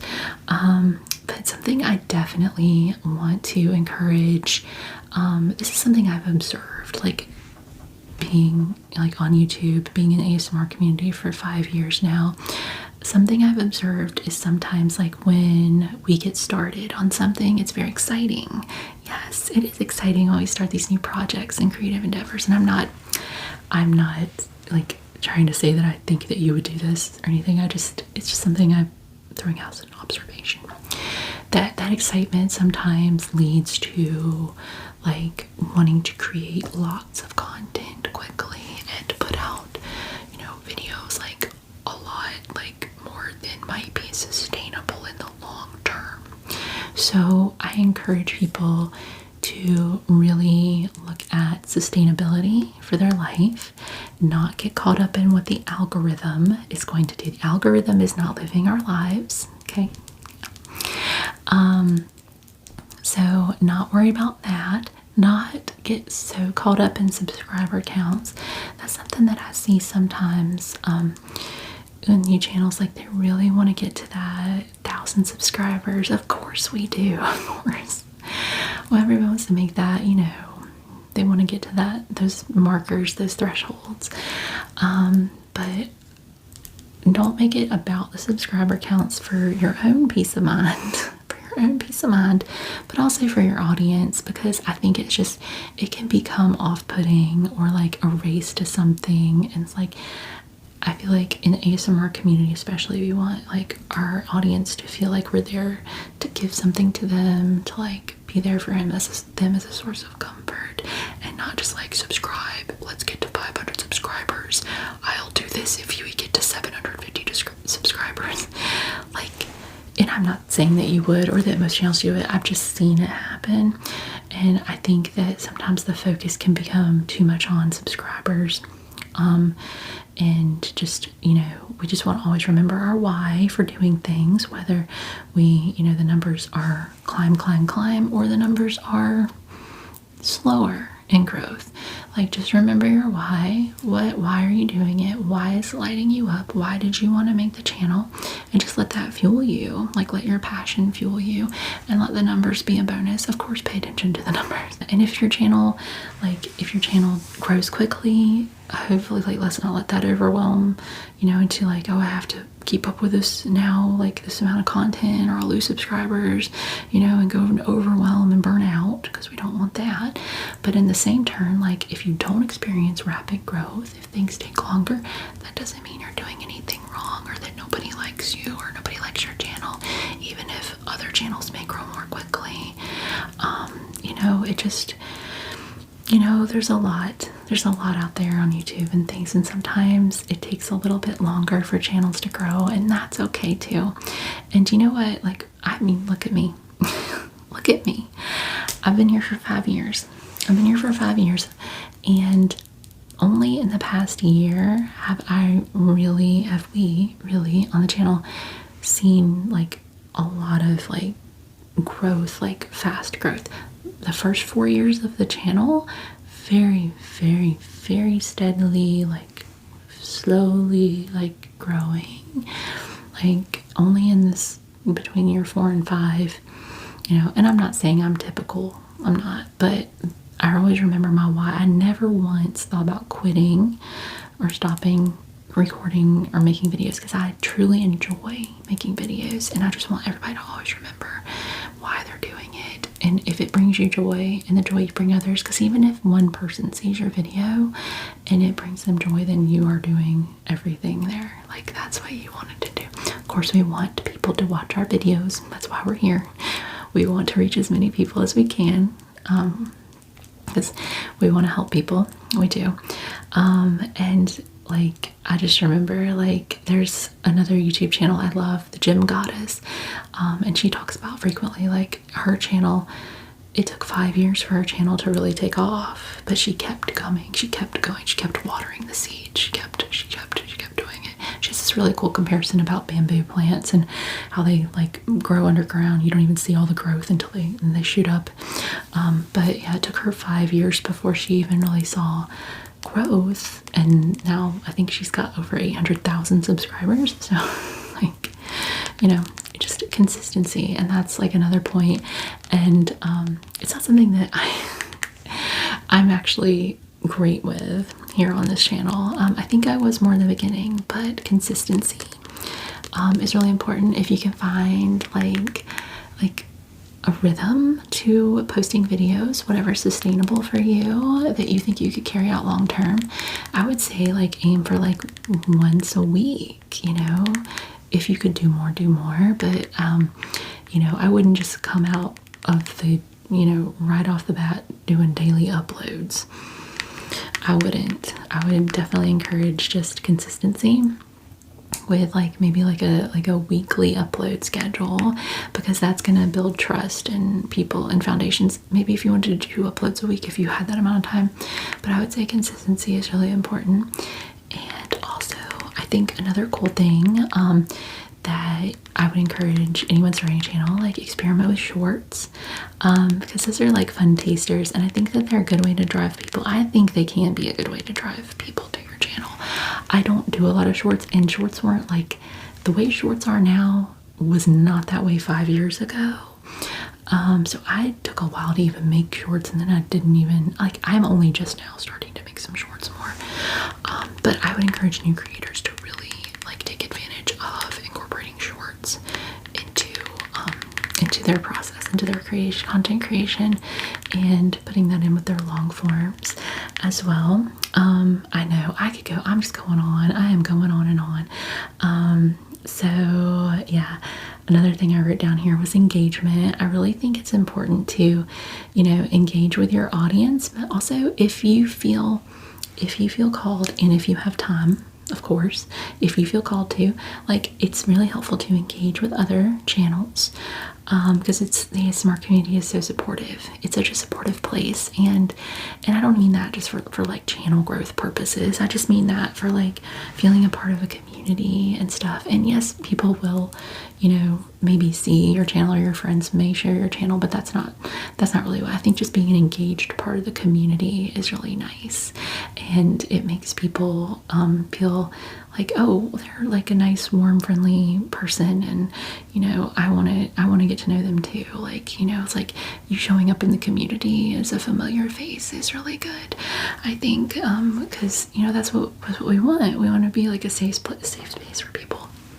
So when we put ourselves in the community and we engage with other channels, again, not a requirement. I just think it's helpful, but at the very least, I always encourage people to definitely engage with their audience, reply to all your comments. I mean, as you're growing now, if you have 1 million comments in, you know, your Gigantor channel, it's impossible to reply to all your comments. But when you're beginning and growing, absolutely, you know, I encourage everyone to like respond to comments when people reach out and things, because I do see channels that don't, and I don't know if they realize it can be off-putting to people when they leave a comment, and especially on your channel, and then they don't hear anything back. So engagement is really important too.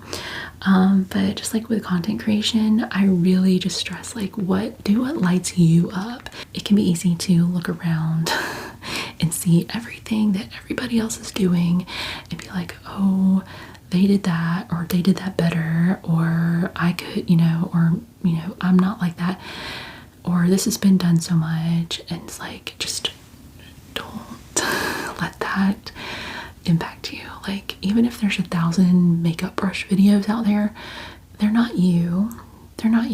Like, anything that's out there, while the idea of it has been, you know, done, like personal attention, or, you know, tapping, scratching, whatever, all the triggers, anything, like, it hasn't been done by you. And you bring your own specific frequency to all the content you create. Every creation is infused with your frequency. No one can repeat it. The people who are meant for you are going to find you, and they're going to love you, and they're going to stay with you.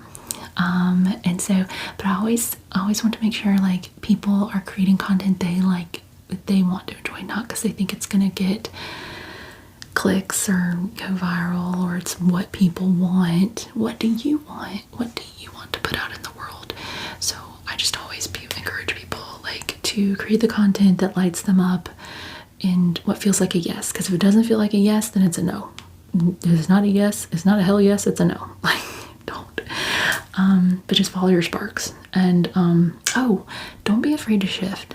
Like, you come up with an idea for something you want to do and you're drawn to it, but then after some time on your channel, you want to move in a different direction. That's okay. And it's okay if people if you let people down, I guess. I don't like it to say it that way, but you have to go with the content that you want to create, that lights you up and that you feel like you're giving your best to, because if you're not passionate about the content you're creating, then what's the point? You know, like, your passion is reflected. People will pick up on that, like, in what you're doing. So I just really encourage everyone who's creating content to just do it from that place. And if something isn't resonating for you like it used to, then that's okay. And for me, that happened with me with magazines and catalog look-throughs. And I'm not saying I would never do one again. That's not what I'm saying. But I did more of that kind of content in the beginning of my channel, and it was actually my best videos. It was like the best performing videos I did, which, what does that do psychologically when it's like people like the videos where they don't have to see you? But I wasn't loving doing them as much as being able to just sit down and talk with people and show people things and go through shopping hauls and show and tells and just hang out with people face to face. I found that's what was lighting me up more. So I pulled back from magazines, and I think that I lost a lot of subscribers because they were here for that. And that's okay. That's completely fine. If they aren't resonating with my content, that's fine. That's not personal. It's not personal. They have their own preferences, but I do too as a creator. And I was not resonating with doing that type of content as much, so I pulled back from it. So there was definitely a shift in my channel where I lost subscribers, but the more I made the different type of content where I was putting my face out more and more and more, those people found me. Those people started coming in, you know, and like the people that resonate with those creations, you know, and aligned there. And so your channel evolves. Channels evolve. Like, you know, people have been around like for years and years. You can see that the way like they start out with certain types of videos and maybe they phased out others and come up with new ideas, and that's the beauty of it. That's the beauty of it. We're always evolving and growing. One more thing. If you decide to create a channel, I like to put this out there. I think it can happen in any ASMR channel. Seasoned channels probably have this plenty. But I've noticed that a lot of times with newer channels, brand new channels, they will get more of an influx of requests in their comment section, because I think that they're banking on the fact that new creators are eager to please. They're a little bit more eager to please because they want to grow their channel. I think that's what's happening there. You will get some very interesting requests. They're not necessarily nefarious. I'm not saying that. Some of them can be inappropriate. But others can just be kind of very specific. Very specific. And I will just give you my personal example, because I was, you know, this is me 5 years ago and starting my channel. I was very, very much wanting to, come in this space wanting to help people. If people had ideas for me, I was totally willing to do things that they wanted to, if they wanted certain types of triggers or what have you. And somebody came to me with the trigger of radio tuning, which I was not familiar with, but I was like, oh, well, that sounds interesting. Maybe I could do that. And more than one person, it wasn't just one person, it was more than one person. And I was like, all right, well, let me try it out. But I didn't, at that point, check in with myself, is that something that I want to do, that lights me up?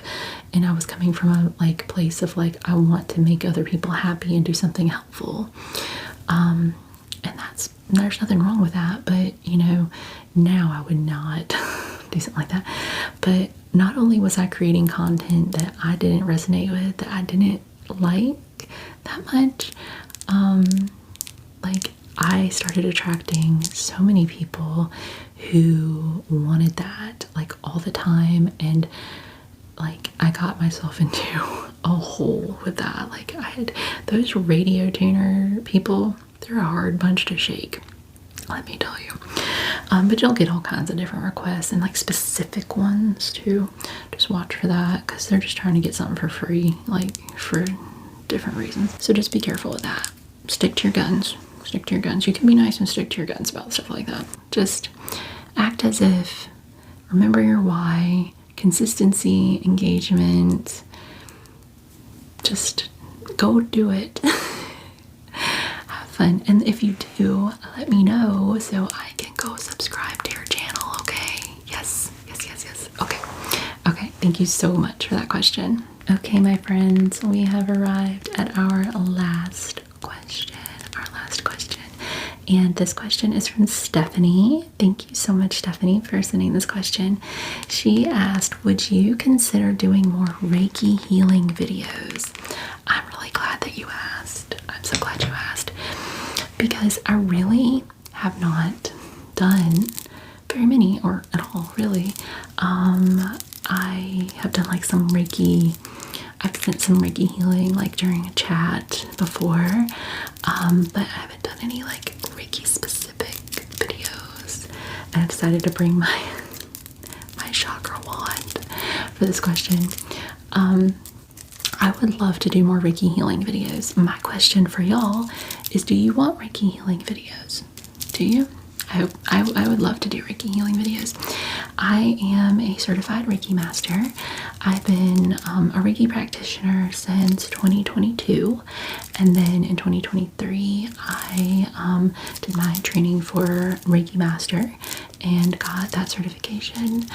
So it's really funny, actually, isn't it, for someone to have an ASMR channel and be a certified Reiki master and not really make Reiki videos.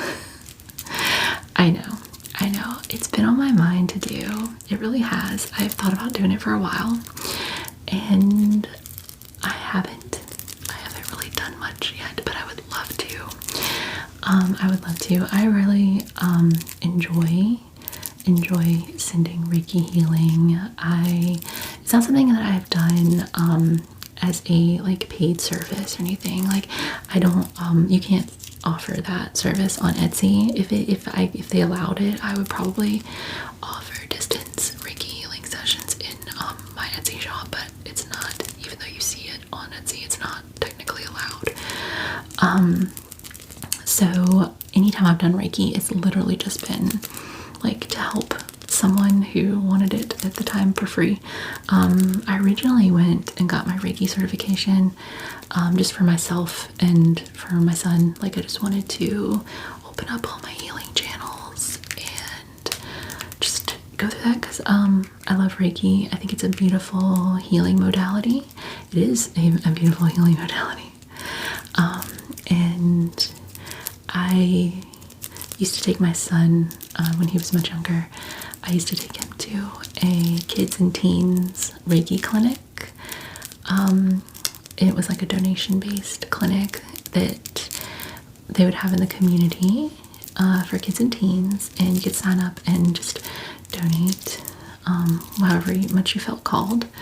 And I would take him there when he was younger, and it was a really good experience, and it made me really want to be able to do that myself, like to be able to channel Reiki healing for others, for myself, for my son, but anybody.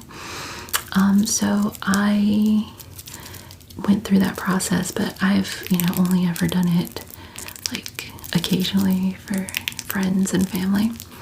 But I want to do it here on the channel, and I have some ideas.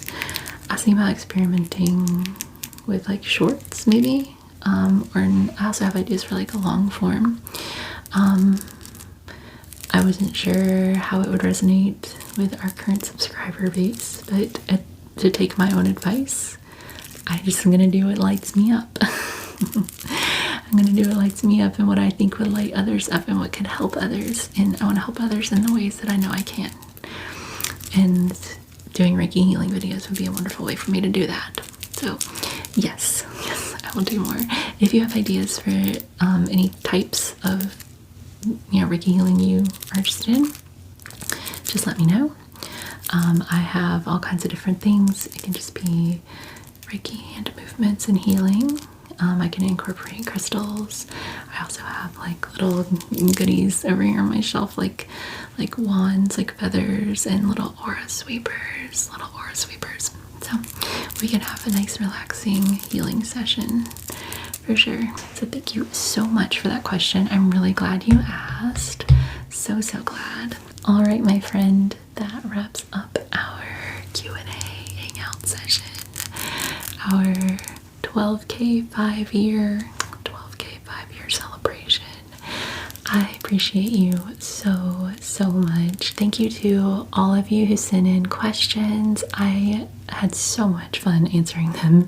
I really enjoyed just sitting down and hanging out and talking and just answering those. So thank you so much for taking the time to send questions. And thank you to all of you. Thank you to all of you for being here. Your presence here means so much, and I am so very grateful for you and the time that you choose to spend with me. It means everything. So with that, I am wishing you a wonderful rest of your day or your night, and a very good sleep. And until I see you next time,